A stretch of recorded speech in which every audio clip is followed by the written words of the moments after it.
Hi everyone and welcome back to my channel think smart. So अपने last कुछ videos मैंने mutual fund के ऊपर बनाए थे और आप लोगों ने बहुत उसे पसंद किया, लाइक किया। Thank you so much for that. और ये वीडियो थोड़ी सी अलग होने वाली है। इस वीडियो में मैं आपको financial planning, financial goals planning और इन्वेस्टमेंट प्लानिंग किस तरह से करनी है और इन तीनों में डिफरेंस क्या होता है वो एक्सप्लेन करने वाली हूँ।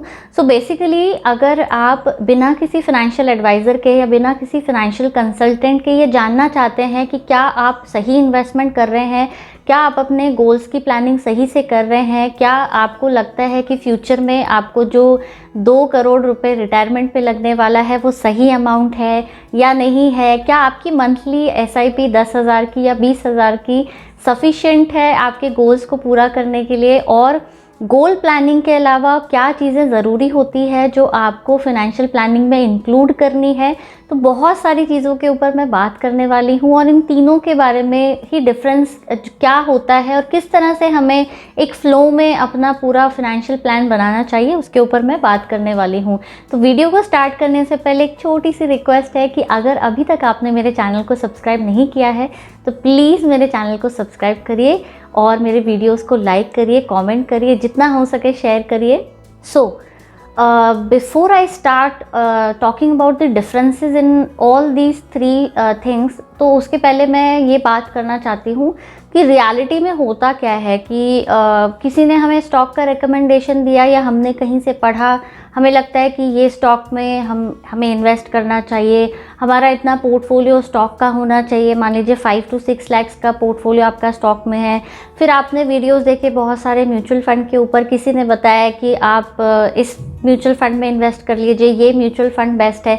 तो आपने सोचा कि ठीक है मुझे SIP करना है तो मैं 10,000 की मंथली SIP से स्टार्ट करता हूँ या करती हूँ, और आपने वो वीडियोस देख के उन म्यूचुअल फंड्स में इन्वेस्ट कर दिया या खुद की रिसर्च से आपने स्टार्ट कर दिया। फिर कभी ऐसा होता है कि किसी ने आपको आगे कुछ और सजेस्ट कर दिया तो आपने वहाँ पे इन्वेस्ट कर दिया। कभी आपने वीडियो देखी कि how to invest in your 30s और 40s, तो आपने उस तरह से अपना इन्वेस्टमेंट चालू कर दिया। पर बेसिकली आपको स्टार्ट कैसे करना चाहिए, आपको financial planning as a whole देखना चाहिए।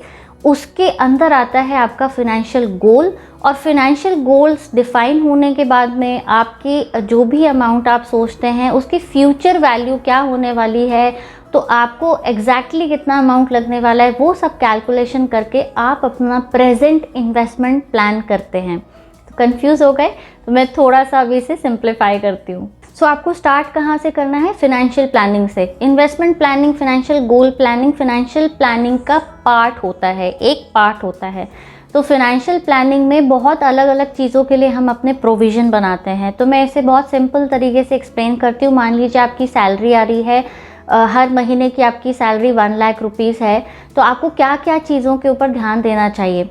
सबसे पहले तो आपकी जो भी एक्सपेंसेस है, मंथली एक्सपेंसेस, उसके ऊपर आपको जो भी अमाउंट आपको लगता है वो आप सेपरेट कर दीजिए। तो आपकी जो मंथली एक्सपेंसेस होते हैं वो भी आपकी प्लानिंग के अंदर आता है, क्योंकि एक्सपेंसेस निकालने के बाद जो अमाउंट बचेगा वो ही आप बाकी के हेल्थ प्लान या फिर इन्वेस्टमेंट प्लान में आप इन्वेस्ट कर सकते हैं।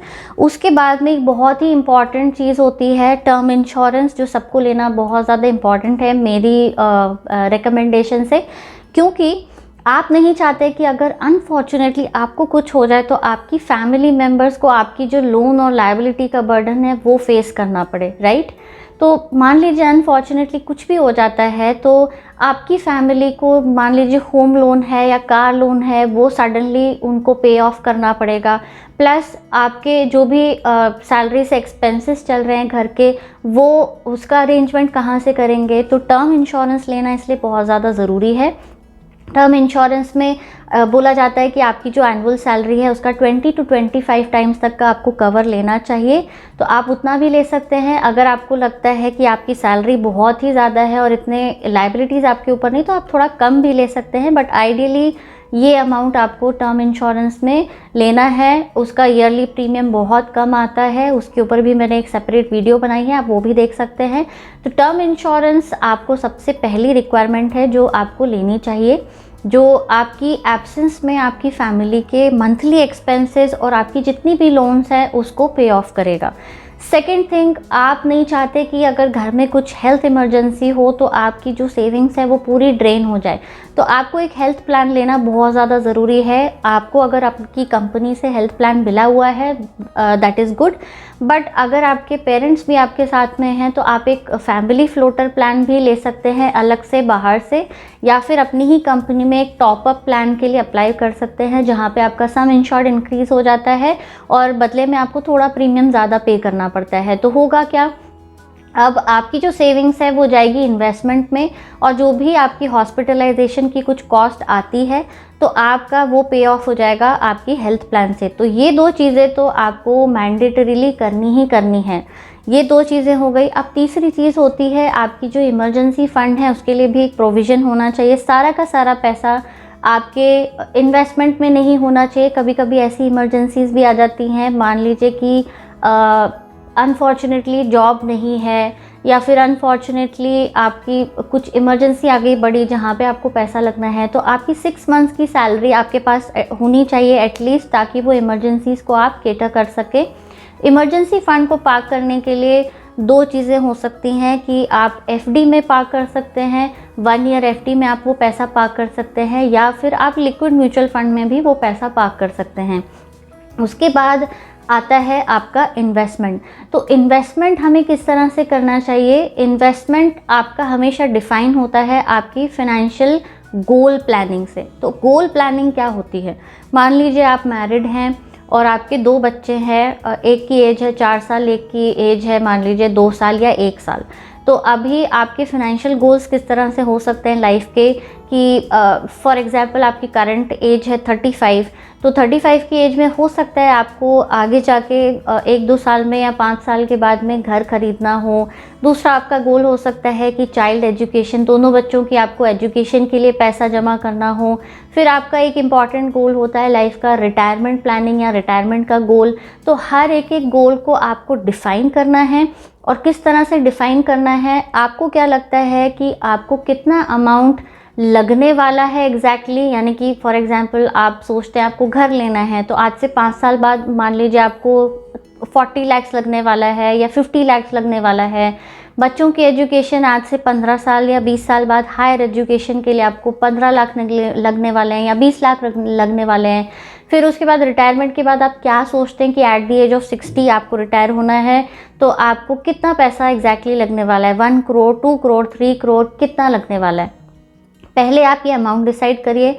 सेकेंडली आपको टाइम डिसाइड करना बहुत ज़रूरी है कि कितने साल आपको लगने वाले हैं वो गोल को अचीव करने में। तो टाइम बाउंड होना बहुत ज़्यादा ज़रूरी है। दूसरा, आपको कौन सा गोल अचीव करना है। चाइल्ड एजुकेशन के लिए अगर आपको पैसा जमा करना है तो डेफिनेटली आप वो पैसे से बहुत ज़्यादा रिस्क नहीं लेना चाहते, तो आप जो सही इन्वेस्टमेंट है वो होगा पीपीएफ, जो कि 15 साल के लिए होता है। 15 साल के बाद में आपको अच्छा खासा अमाउंट उससे मिल सकता है। और शॉर्ट टर्म गोल्स के लिए आप म्यूचुअल फंड भी देख सकते हैं, राइट। लॉन्ग टर्म प्लानिंग है तो आप थोड़ा बहुत स्टॉक में भी इन्वेस्ट कर सकते हैं। तो इन्वेस्टमेंट हमेशा कहाँ से आएगा? आपकी फाइनेंशियल गोल प्लानिंग से, राइट। तो कौन सी जगह इन्वेस्ट करना है, कौन सी जगह नहीं इन्वेस्ट करना है, इसका डिसीजन आप बेस्ट तभी ले सकते हैं जब आपको पता है कि आपको कौन सा गोल अचीव करना है और कितने साल बाद वो गोल अचीव करना है, राइट। फॉर एग्जाम्पल, मुझे आज से 5 साल बाद घर खरीदना है, तो डेफिनेटली मैं अपना पैसा स्टॉक्स में तो नहीं ज़्यादा मेजर चंक इन्वेस्ट करने वाली, क्योंकि स्टॉक मार्केट या पर्टिकुलर स्टॉक स्पेसिफिक अगर मैं जाऊं तो इतनी वोलेटिलिटी होती है कि मुझे भी नहीं पता कि मेरा अच्छा खासा रिटर्न कब जनरेट होगा, या मेरा अगर स्टॉक नेगेटिव रिटर्न दे रहा है तो वो कब जाके रिकवर होगा, राइट। सो इतनी सारी वोलेटिलिटी के चलते मैं वो शायद डिसीजन ना लूँ। वहीं अगर मेरे पास ऑलरेडी एक घर है और मुझे घर नहीं लेना है, मेरे पास काफ़ी सारी डिस्पोजेबल इनकम है, मैंने सेविंग्स करके रखा हुआ है, सब चीज़ का मेरे पास अच्छा खासा प्लान है, तो डेफिनेटली मैं अपना स्टॉक इन्वेस्टमेंट पोर्टफोलियो बढ़ा सकती हूँ, राइट। तो इसी तरह से आपकी गोल प्लानिंग से आपकी इन्वेस्टमेंट प्लानिंग होती है। उसके बाद आपको क्या देखना है कि आपने तो सोच लिया कि आपको 15 लाख या 20 लाख या 1 करोड़ लगने वाला है, पर आपको एक कैलकुलेटर उठाना है और आपको एग्जैक्टली देखना है कि हर साल जो इन्फ्लेशन बढ़ रहा है, तो आपकी जो आज से 30 साल बाद या 25 साल बाद 1 करोड़ आपको लगता है, 2 करोड़ लगता है रिटायरमेंट के लिए सफिशेंट होगा, तो आपको फिर से रीचेक करना चाहिए और देखना चाहिए कि 1 करोड़ की वैल्यू आज से 15, 20 या 25 साल बाद कितनी हो जाएगी, right. So it will be somewhere around 20 to 25 lakhs, वो भी आपको देखना है। तो आपको बेसिकली करना क्या है कि फ्यूचर वैल्यू कैलकुलेट करके कि 1 करोड़ की जगह मुझे एग्जैक्टली 3 करोड़ लगने वाला है या 4 करोड़ लगने वाला है, कंसिडरिंग द इन्फ्लेशन कॉस्ट। तो हर एक गोल का आपको फ्यूचर वैल्यू निकालना पड़ेगा और फ्यूचर वैल्यू निकालने के बाद में आज आप कितना इन्वेस्टमेंट करेंगे और कौन से इंस्ट्रूमेंट में करेंगे, ये आपको डिसाइड करना है। तो कोई भी फाइनेंशियल एडवाइज़र या फाइनेंशियल कंसल्टेंट आपको इतना डीपली एक्सप्लेन नहीं करेगा, या फिर आपको अगर अपने आप से ही डिसाइड करना है कि क्या मेरा जो करंट इन्वेस्टमेंट है वो सही है या नहीं है। कई बार हमें लगता है it is sufficient, more than sufficient, but वो नहीं होता। तो इस तरीके से, इस फ्लो से आप जा सकते हैं और अपना राइट फाइनेंशियल प्लानिंग कर सकते हैं। सो आई होप आज की वीडियो आपको पसंद आई होगी, हेल्पफुल लगी होगी। अगर आप इस चीज़ के बारे में कुछ और भी जानना चाहते हैं तो आप प्लीज़ मुझे कमेंट करके बता सकते हैं। और मेरे चैनल को अभी तक सब्सक्राइब नहीं किया है तो जल्दी से आप सब्सक्राइब करिए, मेरे वीडियोस को लाइक करिए, कमेंट करिए, शेयर करिए। I see you in my next video. Till then bye bye, take care.